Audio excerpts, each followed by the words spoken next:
Doctor Banwarilal ने की जिला लोक संपर्क एवं कष्ट निवारण समिति की मासिक बैठक की अध्यक्षता। लगभग 600 एकड़ खारे पानी की वजह से बंजर हो रही जमीन की समस्या के समाधान के दिए आदेश, डिवॉटरिंग प्रोजेक्ट बनाने के भी दिए आदेश। जिला लोक संपर्क एवं कष्ट निवारण समिति की बैठक में सही तथ्य रखे अधिकारी।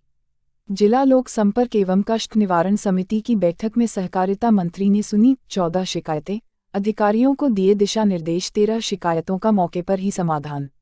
मेडिकल कॉलेज की शिकायत पर सहकारिता मंत्री ने कहा कि रेडियोलॉजिक तथा अल्ट्रासाउंड करने वालों की कमी है, इस कमी को जल्दी पूरा किया जाएगा। हरियाणा के सहकारिता मंत्री डॉक्टर बनवारीलाल ने सोमवार को लघु सचिवालय के सभागार में जिला लोक संपर्क एवं कष्ट निवारण समिति की मासिक बैठक की अध्यक्षता करते हुए कुल 14 शिकायतें सुनी।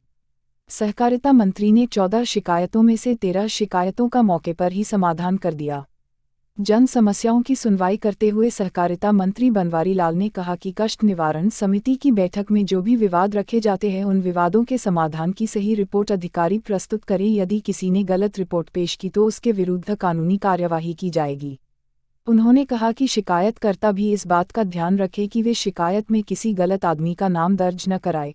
यदि शिकायतकर्ता ने रिपोर्ट में गलत आदमी का नाम दर्ज कराया तो भविष्य में शिकायतकर्ता के विरुद्ध भी कानूनी कार्यवाही की जाएगी।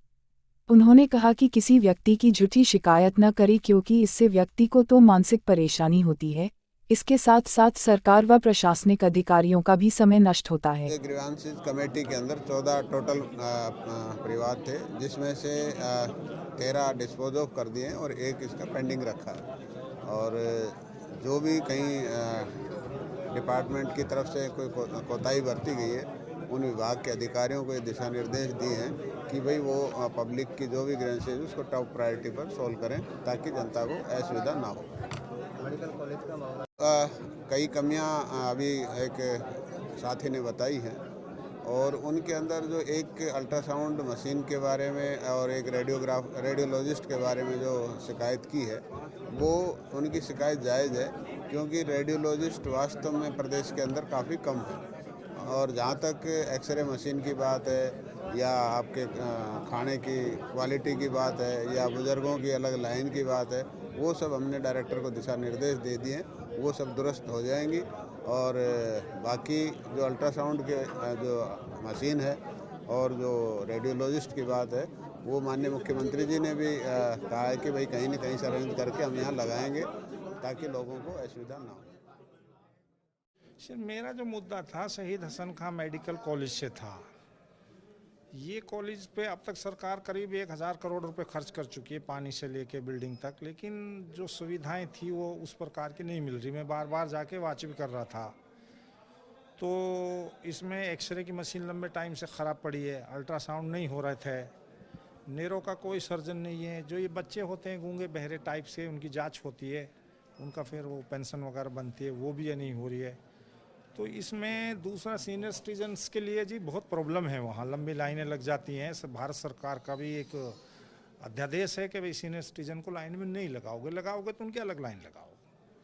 और दूसरा व्यवहार, वहाँ के जो कर्मचारी हैं उनका व्यवहार बहुत कुशल नहीं है। हो सकता है पेशेंट का ठीक ना हो, लेकिन पेशेंट का राइट ज़्यादा है, कर्मचारी का राइट जो है थोड़ा सा ये है। मैंने ये समस्या लगाई है। अगर मैंने आज सरकार के सामने ये समस्या रख दी है, अगर ये समस्याएं हल नहीं, मेरा कहने का मतलब मैंने आपके सामने भी कह दिया था, मेडिकल कॉलेज का मतलब है कोई बीमार आए और ठीक होके जाए, तो मौत जिंदगी ऊपर वाले के हाथ में। रेफर टू हायर सेंटर नहीं होना चाहिए, हर चीज़ का चिकित्सक यहाँ होना चाहिए। ये आपके माध्यम से भी मैं कहना चाह रहा हूँ। अगर आगे इसमें कार्रवाई नहीं तो इसके लिए न हम दूसरा रास्ता भी अपनाएंगे। जो भरोसा ठीक दिया, अब इस पर कितना अमल होगा उसके बाद भरोसे का पता चलेगा। तो मैंने तो उसको वो शेर भी सुनाया था कि ज़िंदगी अगर तूने दी है तो जीने का हुनर भी दे, पाँव अगर बक्से हैं तो तौफीक के सफ़र भी दे। गूंगा था मैं सिखाया है बोलना तूने। बच्चा जब होता है तो माँ के पेट से बोलना शुरू होता है। अब मैं बोला हूँ तो थोड़ा सा इसमें असर भी दे, तो मैंने तो उसको इशारे में कह ही दिया था कि इस पर कार्रवाई होनी चाहिए। तो आप लोगों की भी सहयोग की ज़रूरत है। आपने मुझसे बात करने की कोशिश की, ये जन समस्या थी, आपका सहयोग, धन्यवाद सभी पत्रकार साथियों का।